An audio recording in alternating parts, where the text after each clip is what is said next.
The following story has been brought to you by StoriesToInspire.org. So last year, Rosh Hashanah, because of COVID, I didn't daven in a shul. I davened in a tent and davened outside. All the minyanim had to daven outside.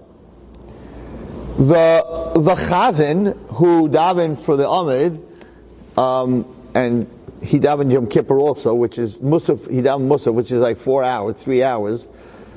Is 96 years old.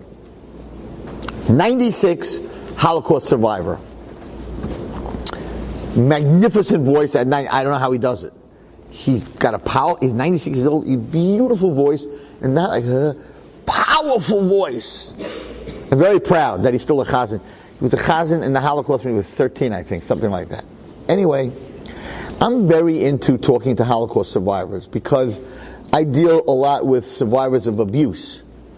And what was more abusive than the Holocaust? So I like to pick their brains to understand, like, how did you guys make it? Like, how did you go through that trauma and make it? And did you like Hashem? Did you have a relationship with Hashem? Were you angry at Hashem? Did you question Hashem? Because the kids that go through trauma, they get angry at Hashem, they question Hashem. So if I could pick their brains and figure out how they did it, then I could give advice to kids who are going through the same thing. So I'm very into talking to Holocaust survivors.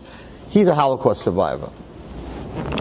So one day I went over to him, and we were davening in the tent, and it was right after Kiddush, and I said to him, could I ask you a question, and do me a favor, I need an honest answer, because you tell me the truth. If you were an atheist for 10 years afterwards, or you didn't want to talk to Hashem for 30 years, whatever you're going to tell me, I'm not going to go off the derech. Don't worry. But tell me the truth. Don't make like, oh, it was Hashem, Hashem, Hashem. I need to know, you're a young guy, you're a teenager, right? He lost everything. He lost everything. His town was wiped out. No friends left, no family left, nothing. Right? So I said to him, after the war, he came back to his town. He was waiting for his father, his mother, nothing. Aunts, uncles, nothing. Cousins, nothing. Brothers, sisters, nothing. His friends, nothing. They mamish killed the whole town. He made it. But they killed the whole town. He was in he was in a concentration camp, a work camp, all over the place. So I said, did you know that 6 million Jews died when you were in the concentration camp? He said, no, we didn't know. We knew in the concentration camp Jews were dying. They didn't know that 6 million Jews in the world died. They had no idea. He said, so when we went to the DP camp, that's after, and where the Jews got together, that's when everyone started talking. All the Hungarians get killed, and the Polish get killed, the Romanians get killed, and they realized a lot of Jews got killed. So he has this big, like, very bright blue eyes. He's 96 years old. So I said, did you have any questions on Hashem?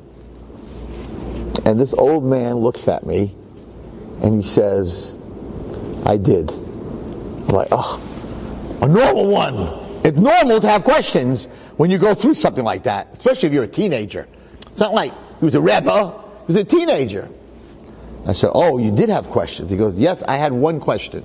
I'm like, okay, do you mind sharing with me? Like, what was that question?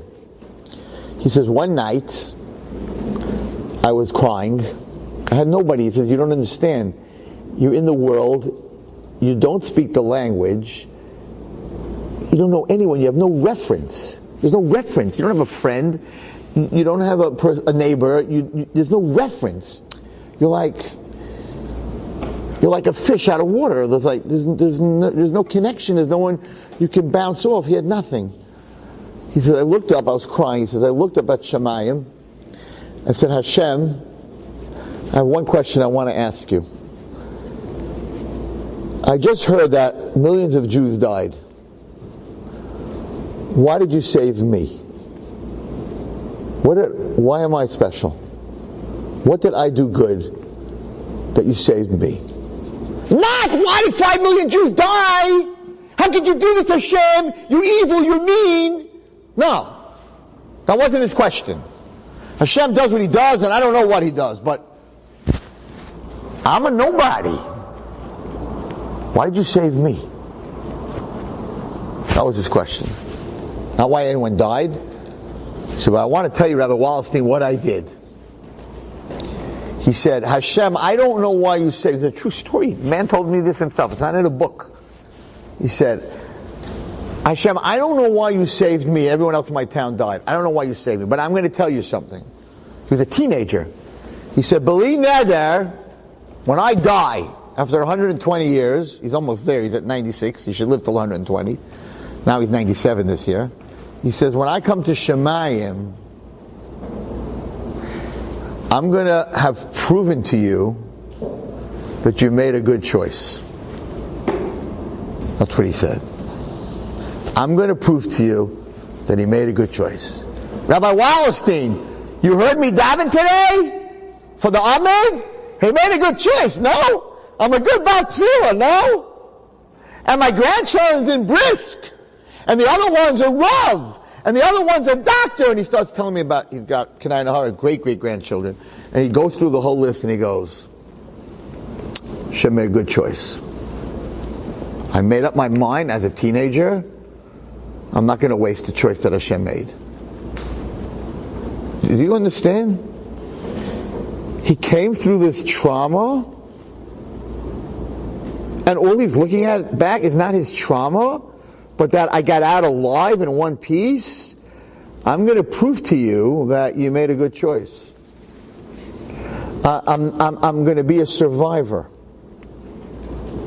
I'm not going to be a victim. I'm going to be a victor. And that, girls, is a choice that everyone has. Enjoyed this story? Come again. Bring a friend. StoriesToInspire.org